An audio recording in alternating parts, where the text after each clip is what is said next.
千年风流浪漫，叫中国味。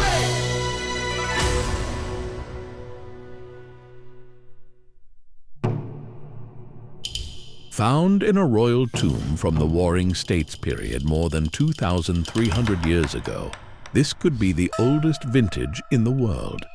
Neither white nor red, this liquor from the age of legends is a wine that breaks all the rules. Whether as the intentional result of a now long-forgotten brewing technique or merely verdigris caused by copper in bronze artifacts, it's green, proving that the verdant wines mentioned in the songs of old were more than just the products of the over-refreshed poetic imagination. But then when it comes to color, wines have never quite done what they say on the tin, bottle, or jar. Take huangjiu, yellow rice wine, for example. All fermented grain wines can be classed as huangjiu regardless of color. Do the colors of ancient Chinese wines say something about the origins of these drinks?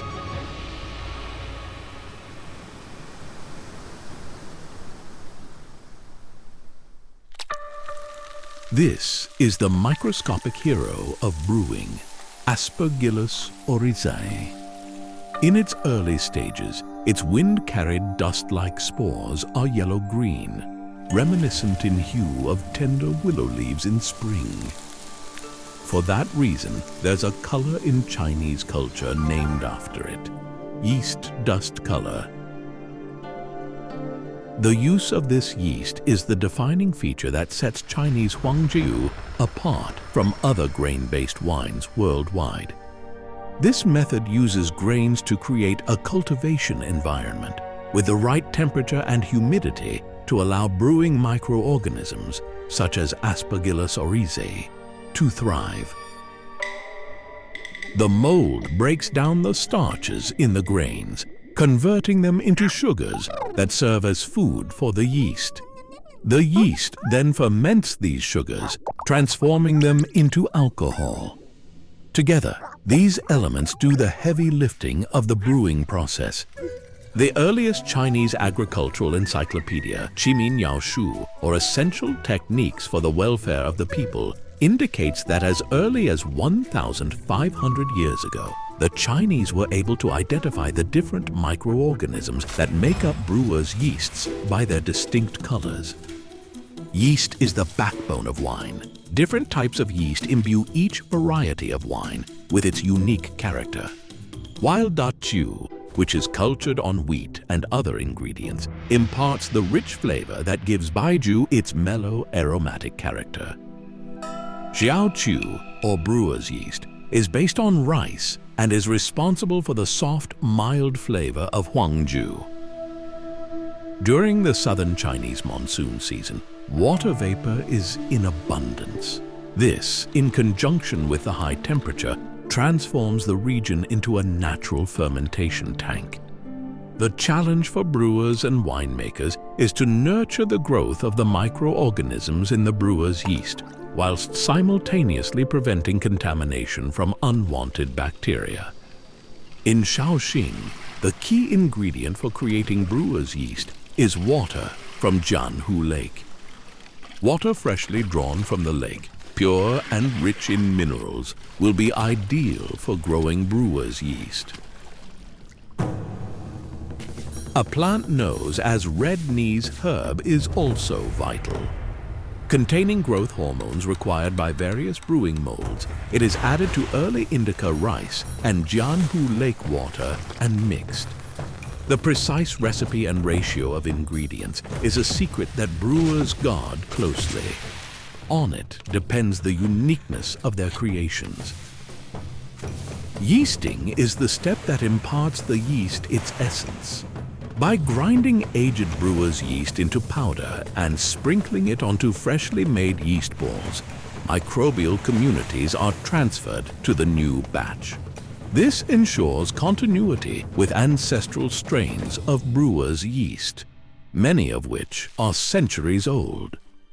Fermentation, meanwhile, is largely a function of humidity and temperature. During this stage, different microbial species are forced to compete for survival in the brewing vat. Nightfall, time for the mycelium to grow. Each fluffy little ball is a microbiological factory, home to hundreds or even thousands of different strains. During this 24-hour period, the brewers must stand vigil over the vat with one aim in mind, helping the Rhizopus mold to emerge victorious. 起码在里头温度高到0.1大点，俺刚给过一开的人。好了，差不多了。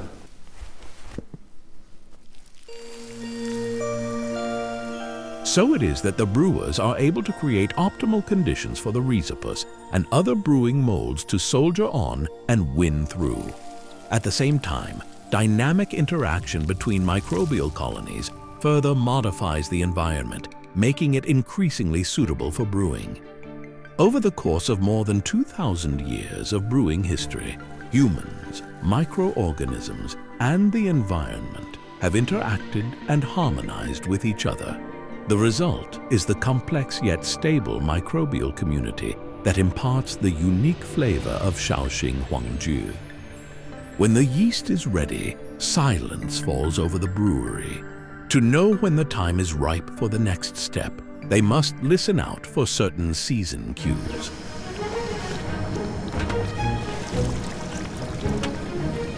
While Shaoxing wine is known for its slow brewing, one type can be made in just 3 days.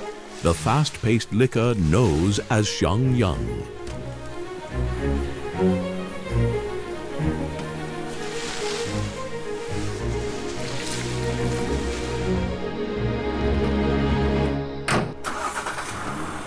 At 3 a.m., Mr. Zan starts his deliveries of breakfast wine to the city's beef noodle restaurants. During the busy summer season, he delivers to over 300 restaurants every morning. In Xiangyang, beef noodles paired with huangjiu are a daily tradition, with locals of all ages lining up every morning without fail.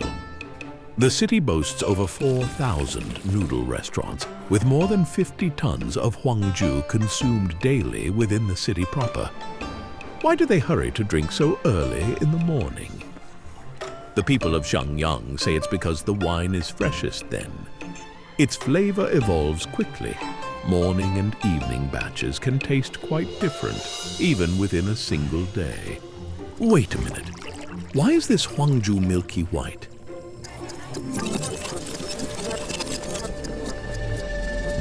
The glutinous rice is soaked in water for a day and then steamed. Cold well water is then poured over it to rapidly cool it down to the optimal temperature for saccharification and fermentation. The Lin Fan method is the oldest brewing technique for huangjiu. After adding the special brewer's yeast, the glutinous rice is mixed thoroughly.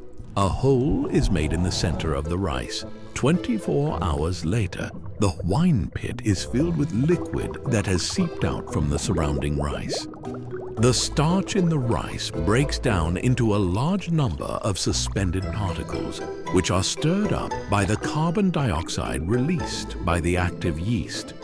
This is what gives the wine its milky white color.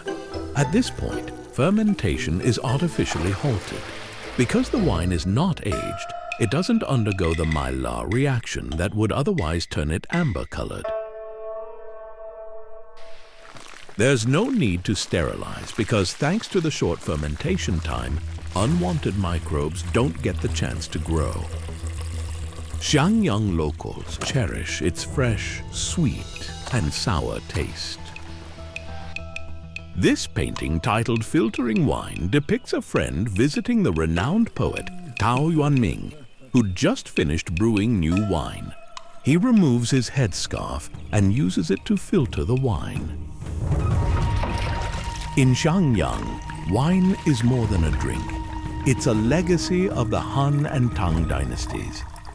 As a key transportation hub at the crossroads of water and land, known as a thoroughfare leading to 7 provinces, Xiangyang sits at the heart of the Hanjiang River basin.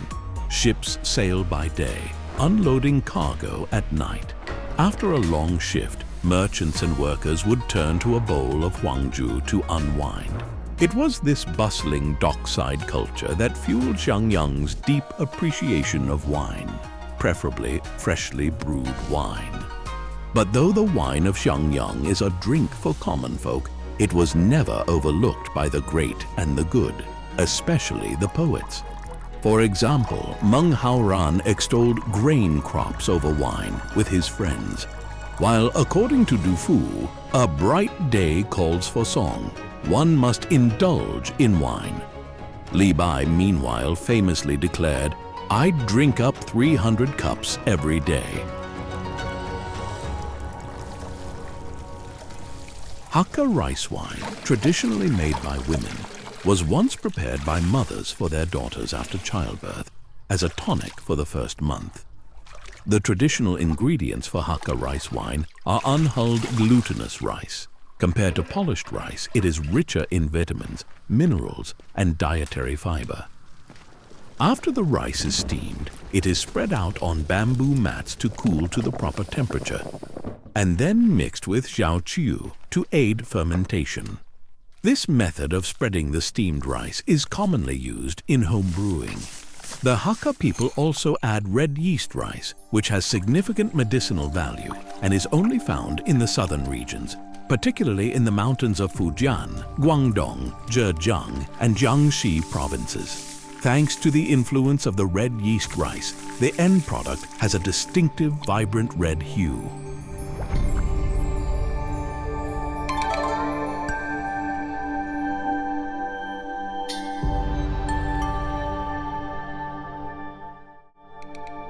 The Renhu Wengong Ancestral Hall is the ancestral home of Wenfengzhu. The Wen clan, originally from Shanxi, built grand Hakka coiling dragon houses and brought brewing techniques from the Central Plains. Safeguarding wine against infection is a vital issue. How was this done in the hot, long summers of the Lingnan region in the pre-refrigeration era? Artifacts and murals reveal one solution. As early as the Han Dynasty over 2,000 years ago, people were warming their wine before drinking it.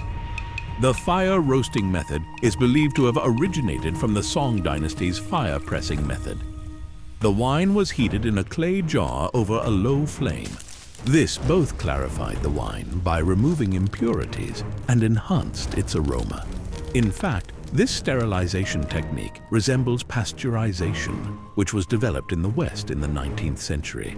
However, the fire roasting method predates pasteurization by nearly 1,000 years. The key to fire roasting is controlling the heat. If the flame is too weak, it won't achieve the sterilization effect. If it's too strong, the alcohol will evaporate. Rapid changes in temperature can also cause the clay jar to crack. The winemaker must remain highly focused, stirring the wine occasionally to ensure even heating, keeping it at a gentle simmer. Huangjiu has played a role in nearly every significant event in the lives of the Chinese: births, festivals, housewarmings, weddings, and more. Maybe that's the reason why there was always one thing that the weary immigrants from the Central Plains got busy doing as soon as they settled down: brewing. Wine symbolizes abundance. For immigrants, it represents a return to a peaceful, settled life.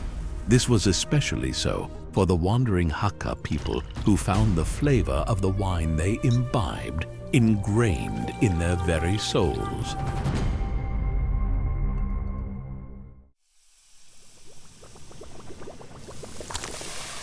The dish, lamb with huangjiu, enhances the meat's rich flavor with the wine's mellow aroma. On a crisp autumn morning, it warms both body and soul, ready for the day ahead. Soaking meat in wine has been a practice in China for over 1,000 years.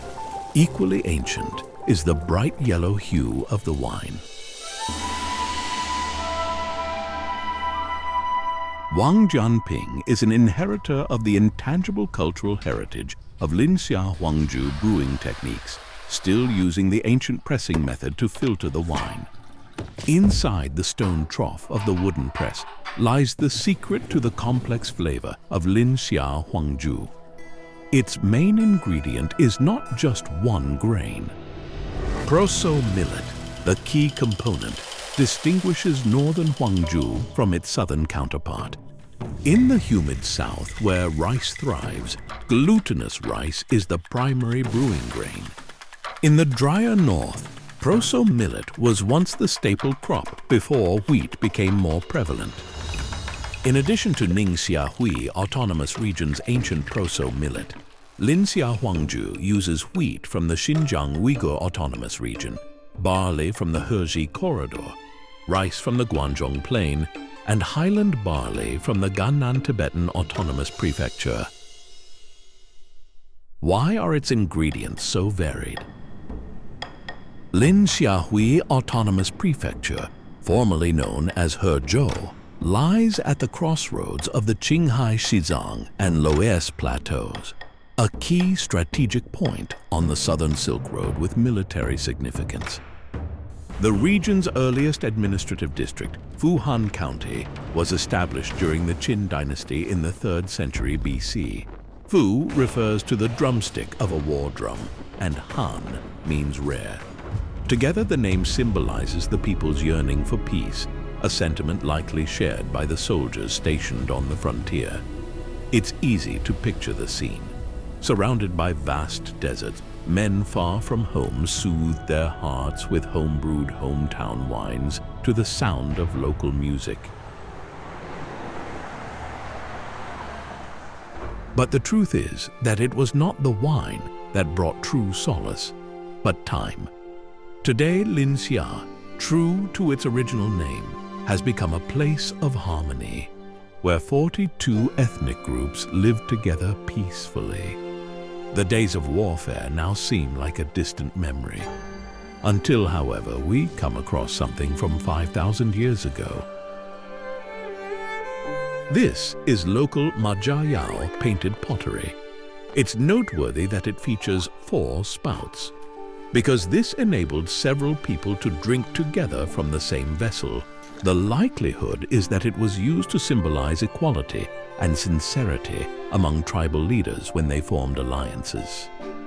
Thus, the 5,000-year-old painted pottery, the 2,000-year-old place name, and the timeless wishes of border-defending soldiers seem to converge at a single point. This may be the true essence of wine, its spirit, you might say. The Jiangsu Zhejiang region excels at incorporating huangjiu into dishes, particularly through its wine marinating and liquor soaking techniques. Here, liquor-soaked shrimp, crabs, and chicken truly captivate the senses. When the jar is open, the fragrance of wine fills the room, leaving everyone salivating. Shaoxing truly lives up to its global reputation in the world of huangjiu. On the start of winter day, every fermentation vat in Shaoxing is filled with a blend of glutinous rice, brewer's yeast, and wheat chew.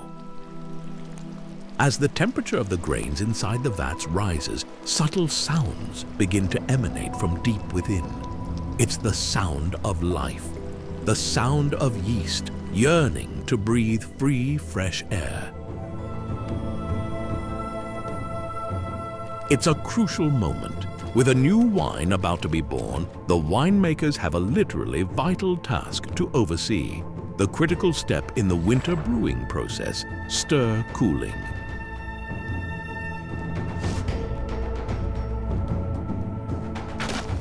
The heat and carbon dioxide generated by the yeast's fermentation process push the fermented grains to the surface, forming a thick blanket. If it's not stirred in time, the yeast will stop growing due to the rising temperature and lack of oxygen, thereby interrupting the fermentation. The winemakers, drawing on their extensive experience, determine the perfect moment to stir the mash, keeping the temperature below 37 degrees Celsius while introducing oxygen to encourage the yeast to thrive. At this point, the microorganisms in the brewer's yeast and huangjiu are still digesting the starch, continuously supplying sugar to the yeast. This bilateral fermentation process, where saccharification and alcohol fermentation occur simultaneously, is unique to China. This collaboration between humans and microorganisms has been ongoing for thousands of years. After several days of repeated stirring, the fermenting vat gradually calms and the wine begins to take shape. In the coming spring, the wine will be pressed, heat sterilized and bottled. But this is far from the end of the Shaoxing wine brewing process. This is the world's largest warehouse for huangjiu. Here, 11 million jars of raw wine continue to age. During this maturation process, the sugars and amino acids in the wine continue to undergo the Maillard reaction. It's this that is ultimately responsible for giving the wine its warm amber color.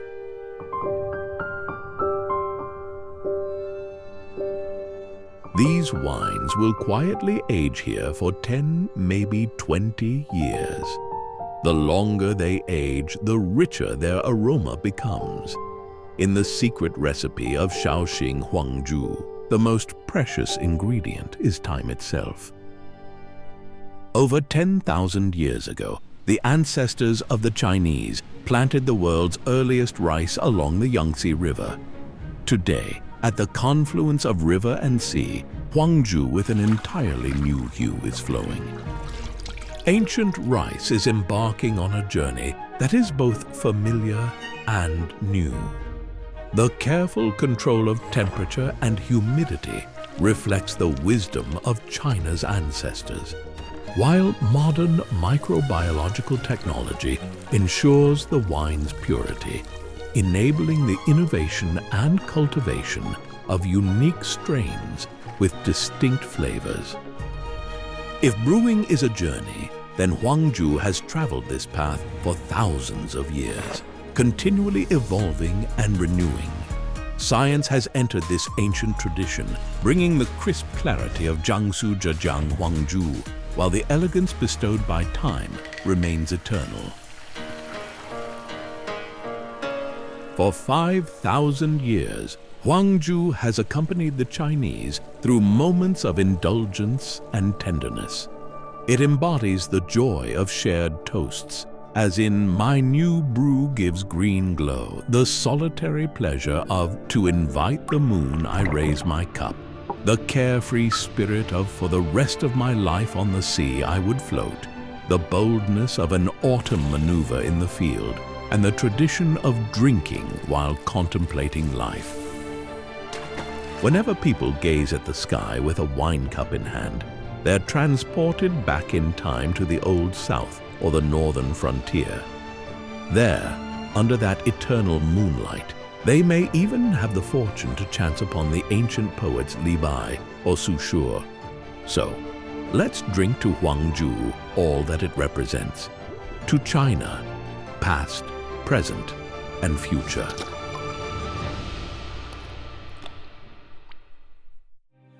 春风望故乡，无色饮，曲终了。母为土，作为家，情丝绵绵，颇配新曲大荷花。山山雨露将新酿造，山高水悠长。人来流往，卷起千层。